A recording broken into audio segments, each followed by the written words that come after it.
Eh bien, dans Jean chapitre 10, verset 10, la Bible dit que le voleur ne vient que pour dérober, égorger et détruire. Mais Jésus est venu afin que ces brebis aient la vie et qu'elles aient cette vie en abondance. Dans cette portion de la Bible que nous venons de lire, la Bible dit que le diable ne vient que pour voler, pour égorger et détruire. Mais la bonne nouvelle, c'est que Jésus est déjà venu. Jésus est venu avant que le diable ne puisse retenir quelque chose venant de toi. Avant que le diable ne puisse te voler, Jésus est venu. C'est ce que va nous dire ce passage. Et afin que tu puisses vivre la vie en abondance. C'est pourquoi aujourd'hui, pendant les 12 minutes que nous allons passer ensemble, nous allons déclarer la parole de Dieu, l'abondance dans notre vie et nous allons voir les fruits. Alors, comme d'habitude, l'objectif est que tu puisses au moins déclarer la parole de Dieu pendant 12 minutes sur les 24 heures que tu as chaque jour. Et quelque chose va se passer dans ta vie. À la fin, je vais prier pour les malades. Aujourd'hui, on va prier pour ceux qui ont une maladie liée à une carence, à un manque. Je vais vous donner quelques petits détails et à la fin, on va prier ensemble pour eux. Maintenant, je voudrais te demander, qu'est-ce que l'ennemi a volé dans ta vie? Qu'est-ce qui fait qu'il y a un manque dans ta vie à telle enseigne que souvent tu te poses la question de savoir, mais est-ce vraiment moi? Mais est-ce que c'est moi qui ai fait telle ou telle chose? Je ne sais pas quelle est la situation que tu traverses. Peut-être une sécheresse, peut-être un désert. Mais aujourd'hui, la parole que j'ai pour toi, et nous allons prendre ensemble la Bible. Tu vas prendre ta Bible. Comme on l'a dit, pendant les 12 minutes, nous parlons avec la Bible. Donc tu vas prendre ta Bible et nous allons lire le livre de Psaume, chapitre 107, les versets 35, 36 et 37. Donc, nous allons lire et ensemble nous allons prier.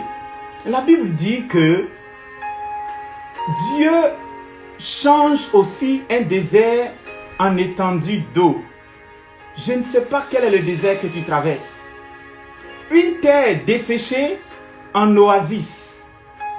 Il y fait vivre des affamés dans un désert. Ceux-ci y dressent alors des habitations. Dans le désert, il y a des habitations qui poussent.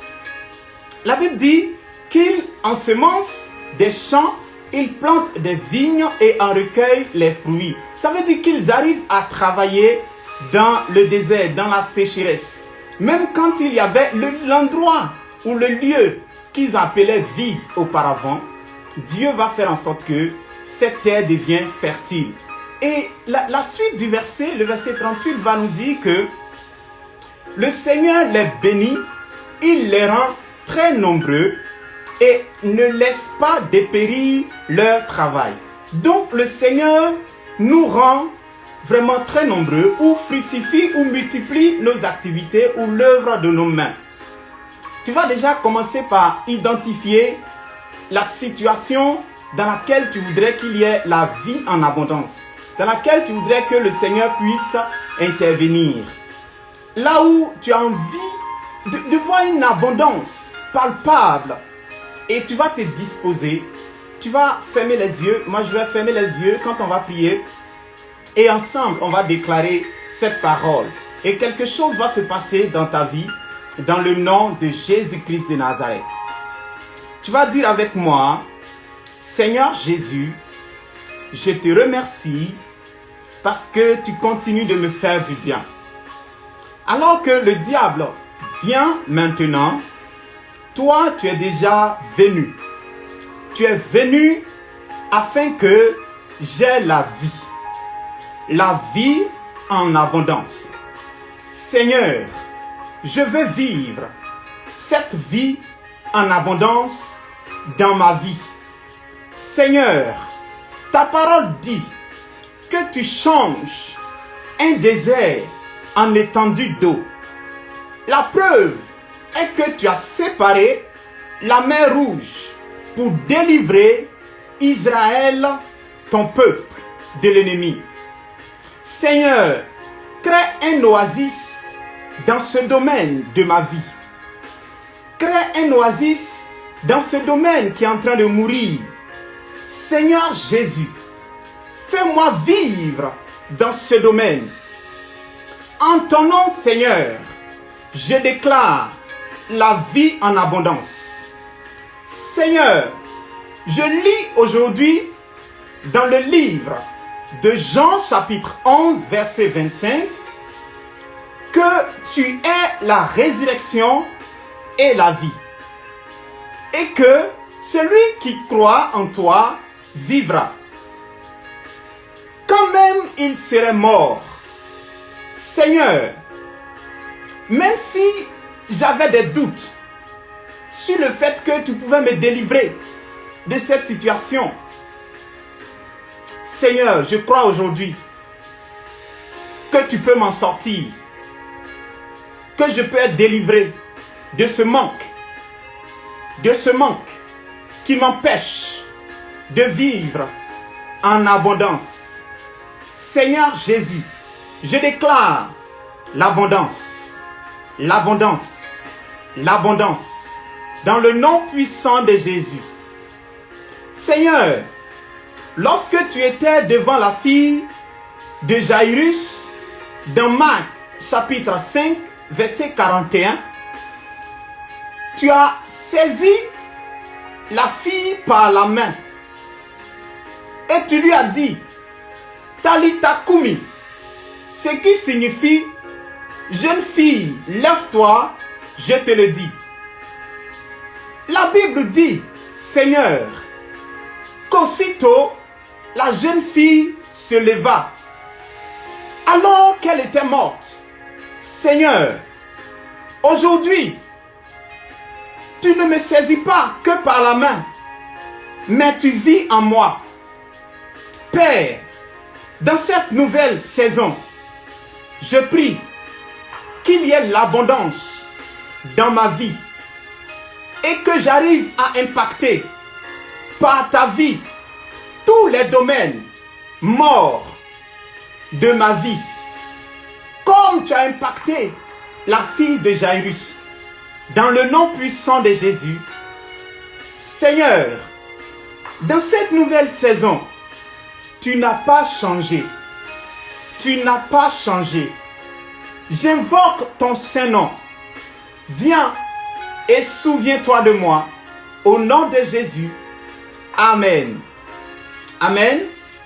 Voilà. Ensuite, le deuxième verset que je voudrais partager avec toi, et nous allons prier ensemble quelques minutes, c'est que dans le livre de Néhémie, chapitre 9, verset 25, la Bible dit et parle d'Israël, il devint maître de villes fortifiées et de terres fertiles.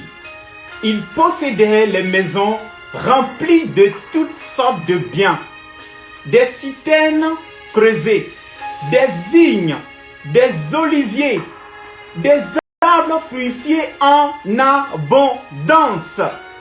Ils mangeaient, ils se rassasièrent, ils s'engraissèrent et ils vécurent dans les délices par sa grande bonté. Chers amis, en Jésus-Christ de Nazareth, nous pouvons avoir des villes fortifiées. Nous pouvons être maîtres des villes fortifiées. C'est pourquoi on va déclarer ensemble. Tu vas déclarer avec moi, je suis maître des grâces que tu m'as données. Fini la sécheresse que l'ennemi a apportée dans ma vie. Fini la sécheresse que j'ai créée moi-même par un manque de sagesse, par un manque de discernement. Ma vie est comme une ville fortifiée. Les chaînes qui me retenaient dans le manque tombent maintenant. Dans le nom de Jésus, je suis dans l'abondance. L'abondance dans la sagesse. L'abondance dans l'intelligence. Dans l'amour. Dans l'obéissance. Dans la joie. dans la paix, dans la fidélité, dans la patience, dans la tempérance, dans la crainte de Dieu, j'ai une force surnaturelle. Au nom puissant de Jésus. Amen. Amen, amen. Alors, je vais cette fois-ci prier pour toi et cette fois-ci, tu ne vas pas déclarer avec moi, mais tu vas recevoir. Tu vas recevoir simplement. Seigneur, je prie pour mon frère et ma sœur. Dans le nom de Jésus, je déclare que tu le libères de ce manque, de cette carence, de ce vide, de ce que l'ennemi est venu voler dans sa vie. Toi, tu as été déjà, tu l'as dévancé et tu es venu pour qu'il ait la vie et la vie en abondance. Je déclare que dans cette nouvelle saison, il profite de cette vie en abondance au nom puissant de Jésus. Amen. Amen. Ensuite, on va passer à la dernière phase dans laquelle je vais prier pour les malades. On va prier pour ceux qui ont une maladie liée à une carence, à un manque. Ça peut être l'insuffisance rénale, une insuffisance cardiaque, une carence alimentaire, une insuffisance hépatique, un taux de sodium ou de protéines dans le sang trop bas, une carence en zinc, une carence nutritionnelle, une carence en vitamines, une anémie, un manque d'eau, voilà les maladies cardiovasculaires.